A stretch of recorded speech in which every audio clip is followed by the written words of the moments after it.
안녕하세요, 이시안입니다. 제가 작년까지 2년 연속 취업계의 트렌드를 정리하고 그리고 다음의 키워드를 발표를 했었습니다. 올해는 여러분과 같이 이렇게 잡코리아로 만나뵙게 됐습니다. 이른바 2019년 취업 채용 트렌드 코리아 시작합니다.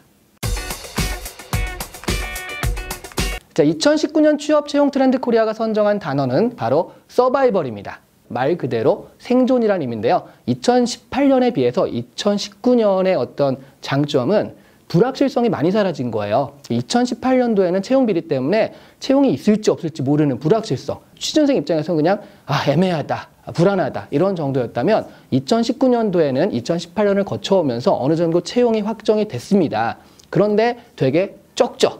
사람이 적어요. 그러다 보니까 이제는 생존 경쟁, 정말 생존이다라는 느낌이 딱 맞는 그런 상태가 된 거죠. 2019년도에는 채용의 방법들과 그 어떤 방향들이 결정이 된 만큼 그거에 맞춰서 준비를 하면 되거든요. 다만 생각보다는 너무 TO가 작아서 굉장한 서바이벌이 될 것이다. 그래서 서바이벌이 대표적인 키워드로 뽑힌 것이죠. 그래서 이제 한자 한자 의미를 살펴보도록 할게요.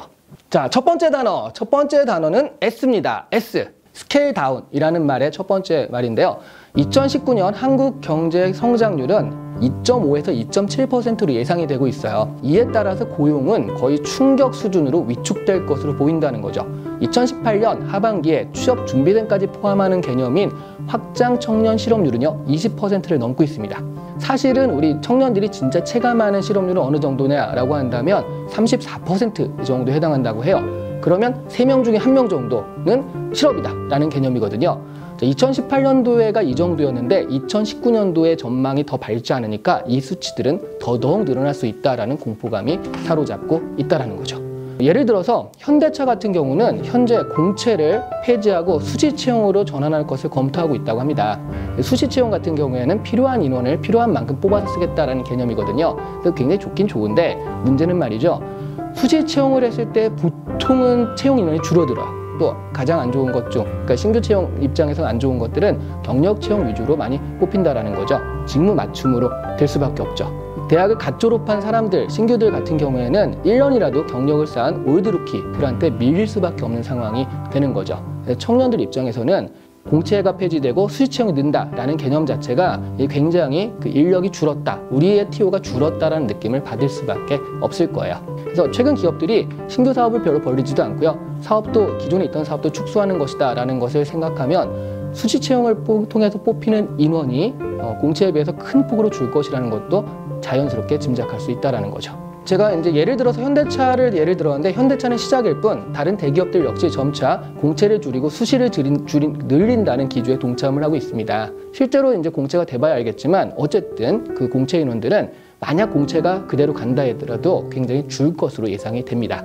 게다가 52시간 근무제가 본격화되고 있고요. 최저임금의 상승 같은 것들이 다른 것보다도 업무 자동화를 자꾸 촉진시키거든요. 그러니까 중소기업이나 이런 데서도 자꾸 그 업무 자동화를 하다 보니까 굉장히 그 인력들의 필요가 자꾸 줄어들고 있습니다. 생각보다 빠른 기술의 발달이 여러 분야에서 인력 절감을 이끌어내고 있는데요. 이 경향성은 2019년도에 계속될 것으로 보입니다. 두 번째 키워드는 U입니다. U. 언더 원 루프, 한 지붕 아래 모인다라는 개념인데요. 구직자들이 공기업이라는 한 지붕을 향해 구직 노력을 집중하고 있다라는 얘기라는 거죠. 어려운 경제 전망으로 인해 사기업의 고용이 위축되고요. 정부의 공공부문 인력 충원은 증가되는 경향성이 만나서 공기업 집중 현상을 만들어내고 있습니다.